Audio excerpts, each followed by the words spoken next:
Yesterday, April 13th, WXPR reported that the USDA just updated its food price forecast, and the new number is nearly double what they predicted at the start of the year. Food-at-home prices are now expected to increase 3.1% in 2026, up from the 1.7% they projected in January. And the reason for the revision is the war.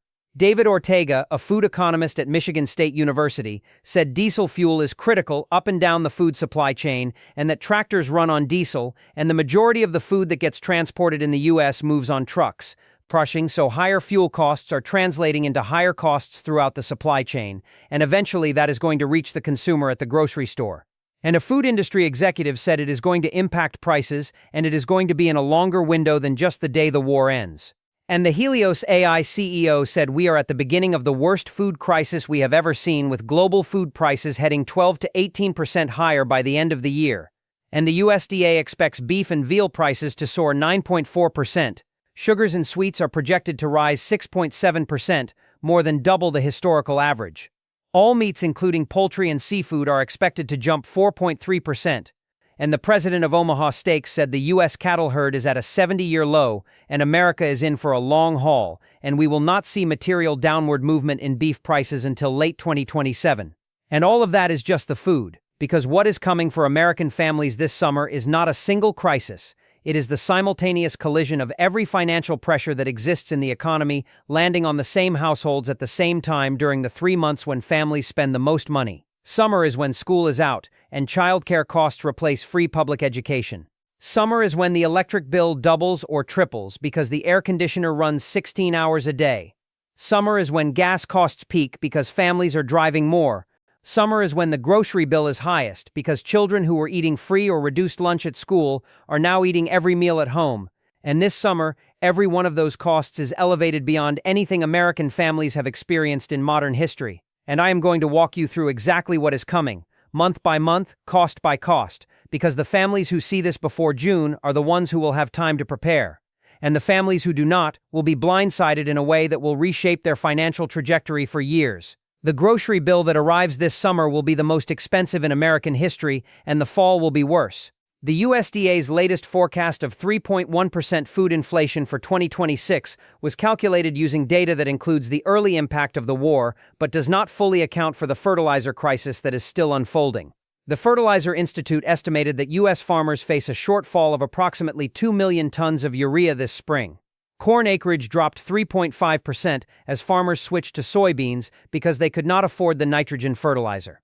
And the CEO of Helios AI said fertilizer not applied in April cannot be retroactively applied in July, and that the harvest damage is already locked in. Which means the food prices you see at the grocery store right now in April are the lowest they will be for the rest of the year. The diesel surcharges that hit the food supply chain in March are still working through the system. The first wave of price increases will land on fresh foods by late May or June, because fresh foods have a 2 to 3 month lag from farm to shelf. The second wave will hit processed foods and animal proteins by September and October, as the full weight of the fertilizer shortage, the reduced corn harvest, the elevated feed costs, and the diesel surcharges compound through every layer of the supply chain simultaneously. And for a family of 4 spending the average of $1,058 per month on groceries, a 3.1% increase means an additional $33 per month. But the USDA projection is an annual average that smooths out the spikes. The actual monthly increase during the summer and fall, when seasonal demand peaks and the war-related disruptions are fully embedded, could be 6 to 10% above the prior year for specific categories. Beef at 9.4% higher. Sugars and sweets at 6.7% higher. All meats at 4.3% higher. And the grocery industry executive told WXPR that food processors and retailers have already squeezed the supply chain to minimize what is passed to consumers, but that one of the real challenges is that a lot of this has already been passed up the supply chain, and there is nowhere left to absorb the cost. It goes straight to you. And for the families whose SNAP benefits were cut by $100 per month under the One Big Beautiful Bill Act, the grocery bill increase lands on a food budget that is already $100 shorter than it was last year. They are being squeezed from both directions. The food costs more, and the help to pay for it has been reduced. And 1 in 8 children in America is already affected by hunger, according to No Kid Hungry. And 1 in 5 middle-income families reported that they or their children have skipped a meal in the last year due to rising food prices. And 1 in 2 middle-income families said an unexpected car repair or medical bill made it harder to afford enough food for their children. These are not low-income statistics. These are middle-income families. Families earning $50,000 to $80,000 who are skipping meals so their children can eat.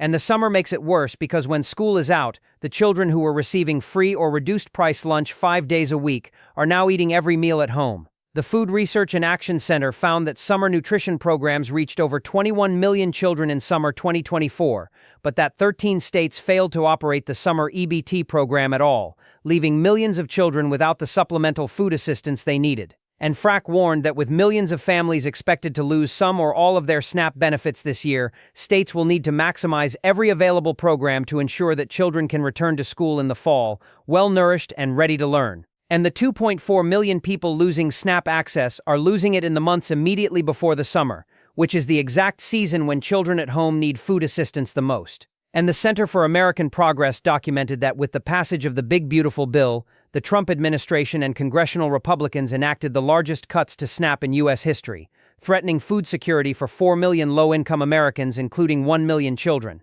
And just a few months later, the USDA canceled federal tracking of food insecurity, masking the impacts of its own policies and leaving the public in the dark about rising hunger. The government cut the food assistance and then eliminated the tool that would measure how many people went hungry as a result.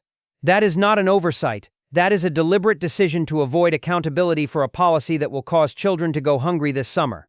And the families who have been navigating the grocery store like a battlefield for the past 4 years, comparing prices per ounce, switching from brand name to store brand, buying the smaller package, substituting chicken for beef, stretching one meal into 2, those families have exhausted every coping mechanism available to them. There is nothing left to cut. There is no cheaper substitute for the substitute they are already buying. And the next price increase, the one coming this summer and accelerating into the fall, does not land on a budget that has room. It lands on a budget that is already at zero. And the only option left is to eat less, or to eat differently, which in the American food system means eating the ultra-processed products that cost less per calorie, but that contribute to the chronic disease epidemic that is killing 678,000 Americans per year from diet-related illness. The food crisis is a health crisis, and the health crisis is a cost crisis. And the cost crisis is a food crisis. The cycle is complete, and it is accelerating. The electric bill that is coming in July and August will break household budgets that are already at their limit. Electricity prices are up nearly 7% over the past year and close to 30% over the past 4 years. The average monthly residential bill increased from $121 in 2021 to $156 in 2025. And the EIA projects residential rates rising to 17.94 cents per kilowatt hour in 2026, with many states already well above that average.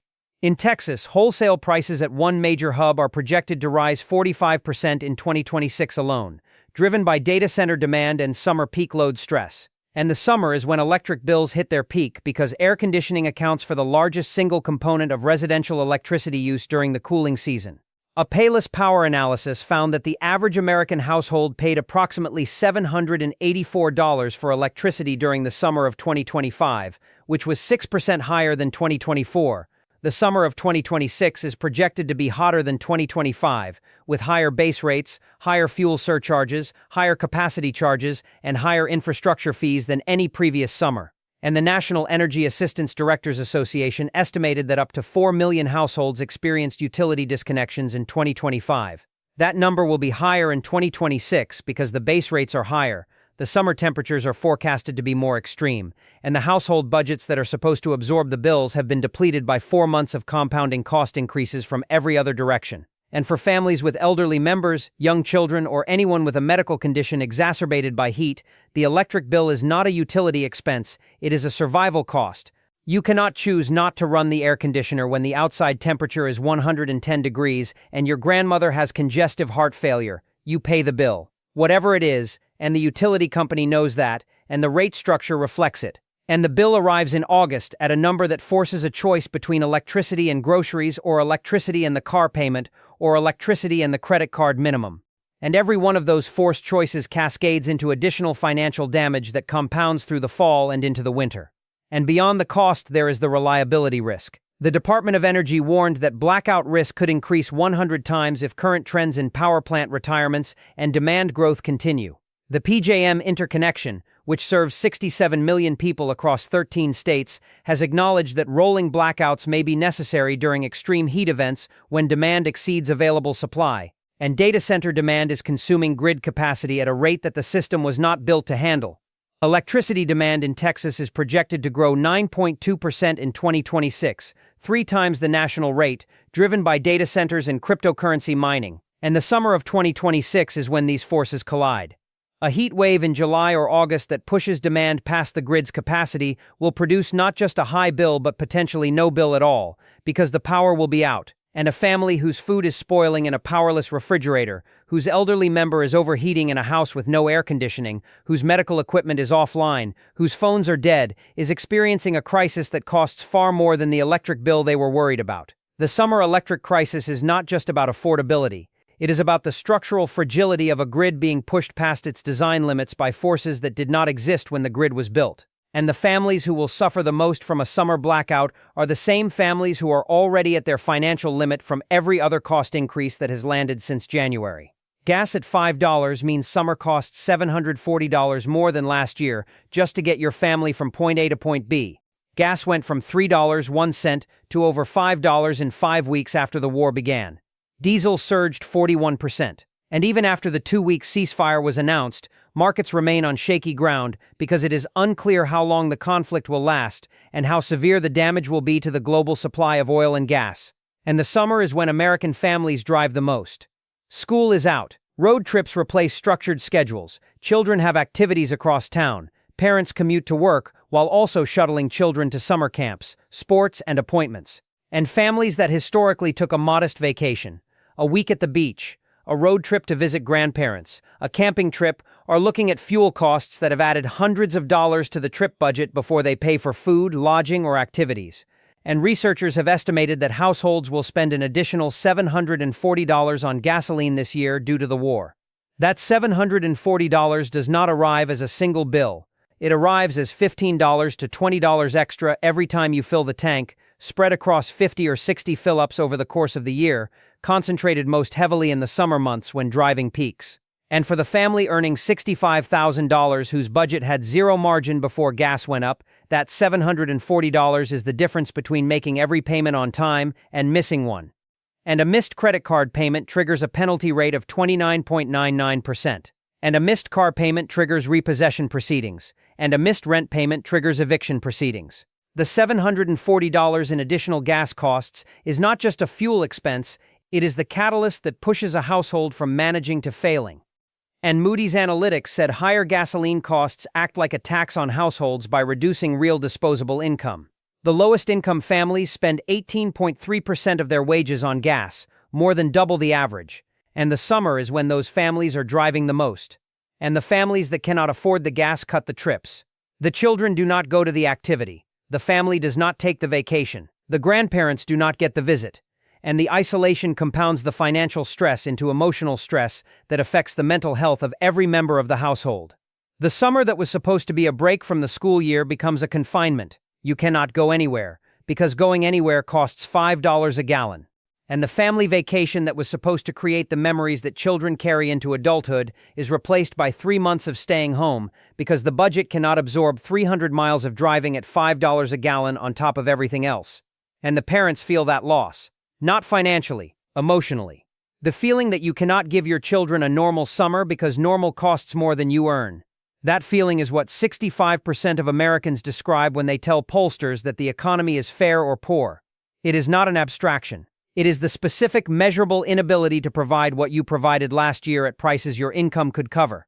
And this summer, that inability will be felt by more families than any summer in modern American history.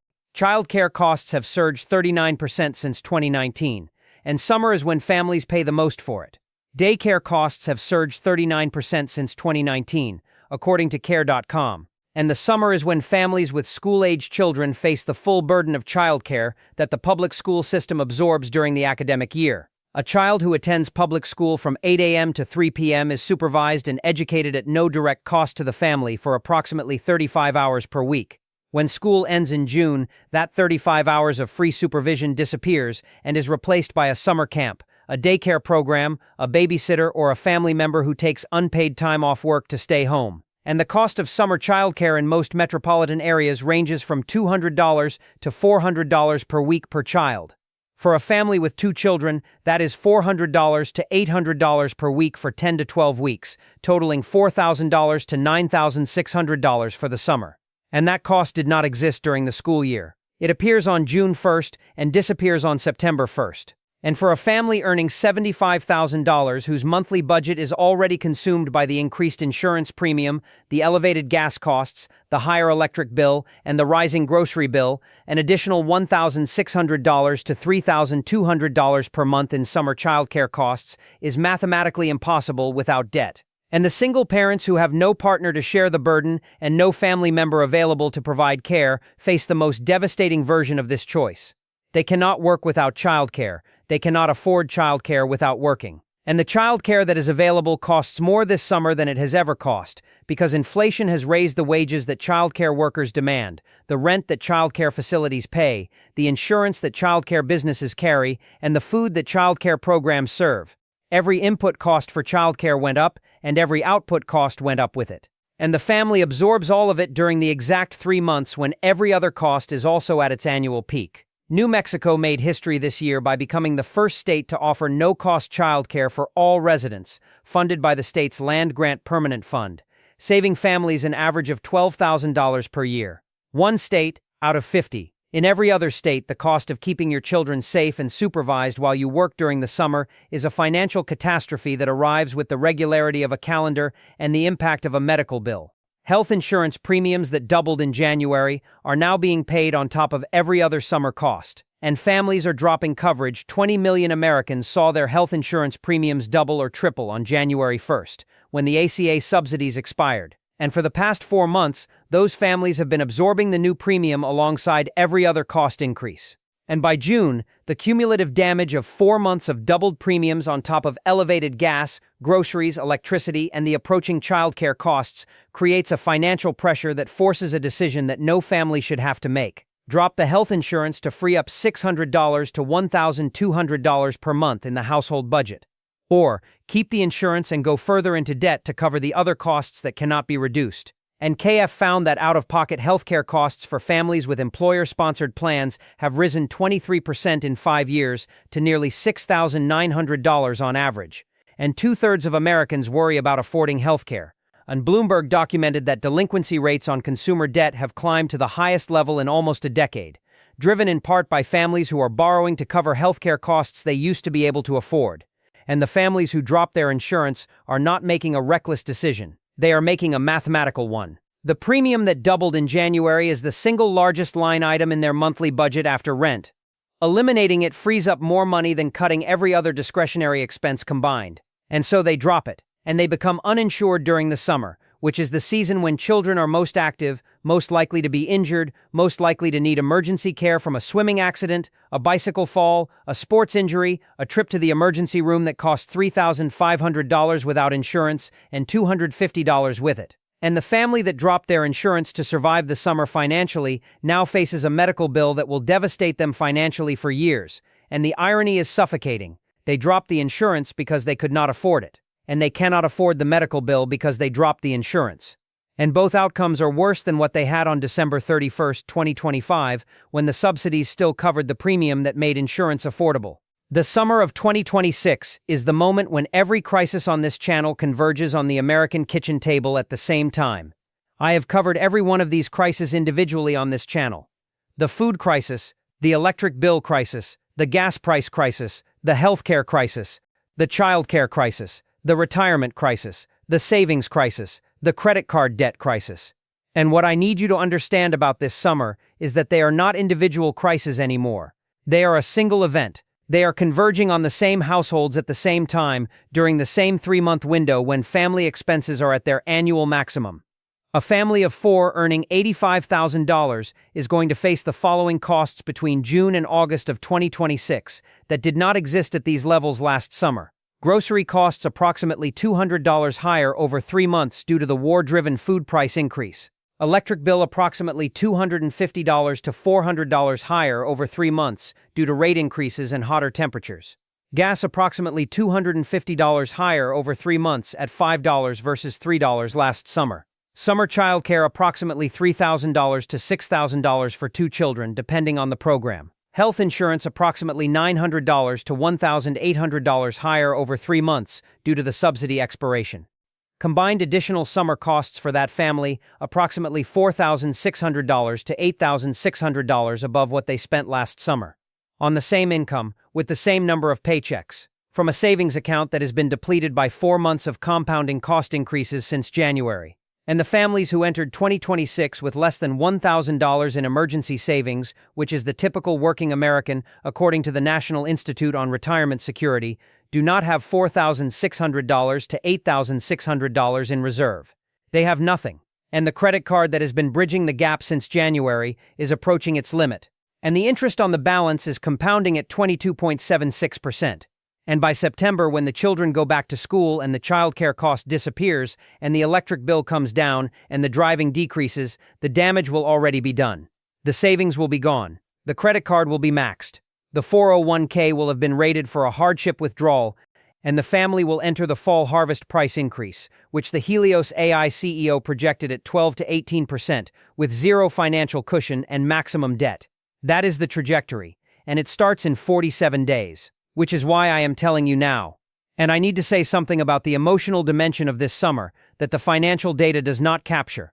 Summer is supposed to be the season when families breathe, when children play outside, when parents take a week off, when grandparents host the family, when the pace of life slows enough to remember why you work as hard as you do. And what is coming this summer is the opposite of that.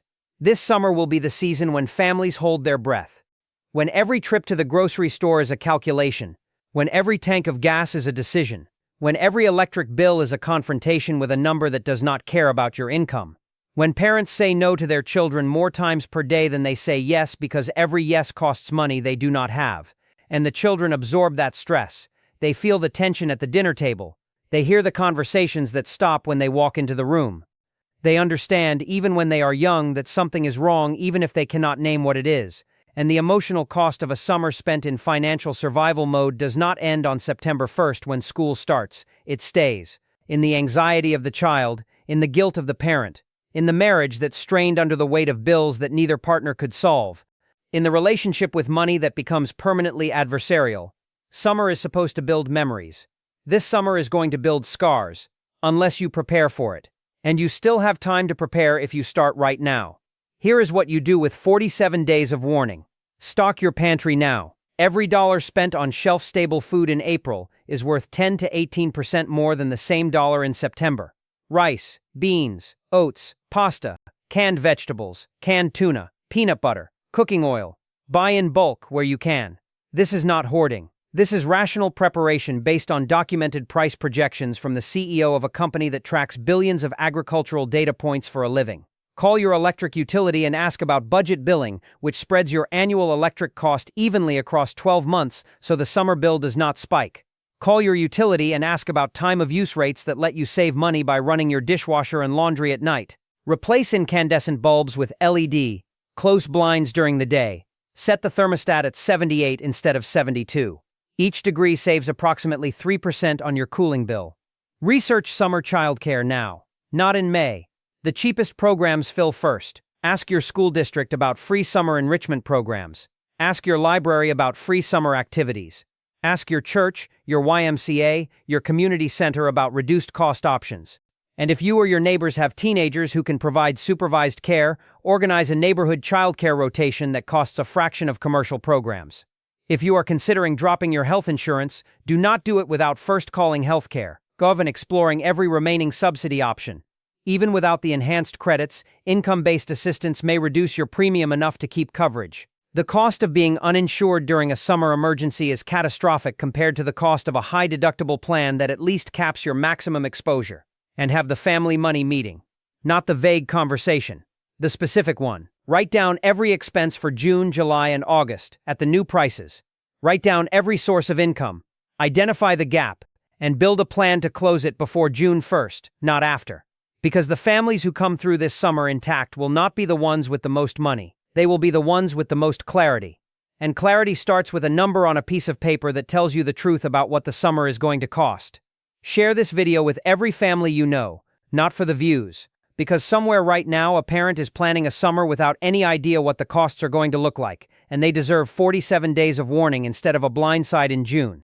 Subscribe and turn on notifications, because I am going to be tracking food prices, gas prices, electric rates, childcare costs, and summer nutrition programs in real time through the end of September. No spin, no agenda, just the data and the plan. Take care of yourselves out there. Protect your families. Use these 47 days wisely. Feed your children well. Keep them safe. Keep them fed. Keep them cool. And remember that the summer will end. September will come. The children will go back to school. The costs will ease, but only for the families who made it through with their finances intact. Be one of those families.